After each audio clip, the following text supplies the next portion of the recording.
The political train is rolling through the Keystone State. Pennsylvania's presidential primary is weeks away, but voters are already sinking their teeth into the contest. Government, U.S. government, can you give me a chance? He'll be the first black president in the United States, man. That's why I like him, man. I think we're ready for a lady, for a woman. I come here about 3-4 times a week just to hang around, talk to the boys. The gasoline, that's too high. Food prices are too high. Along the Pennsylvania Turnpike, the first superhighway in the country, life changes by the mile as you drive from Philadelphia to Pittsburgh.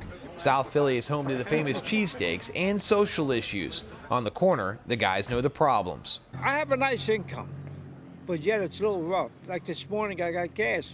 $45 for gasoline. For gasoline! That's a lot of money.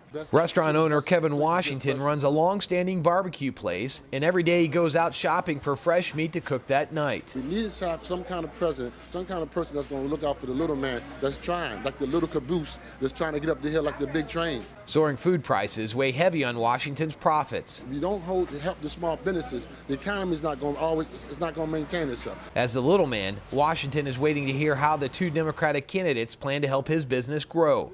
North Philadelphia is by all means a tough part of town. This part of the city is ridden with crime and drugs, but also a thirst for political change. Obama has experience in the grassroots. Maybe he can help.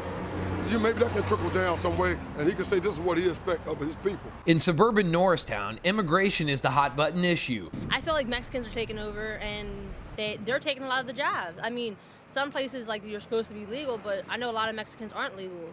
And they do have jobs. The central part of Pennsylvania holds a strong conservative population, and many people liken it to the South. Take a trip up to Perry County, and you'll think you're in Alabama. Even though both Clinton and Obama have been trying to set aside race and gender as non-issues during this election season, the reality is here in Pennsylvania, both of those issues are going to play key factors in how people vote. Well, people listen to what he says, and he's pretty good at saying it. They don't get past the color. She's like a nagging wife, I just don't know. I just don't like her whole. I just don't like the whole Clinton thing, Bagel shop owner Bob Walton says he's gone from liberal to conservative over the years. For this election, Walton may not vote because he just doesn't like any of the three candidates. In Pittsburgh, the homes are so close together, it's almost as if everyone lives together and shares views together.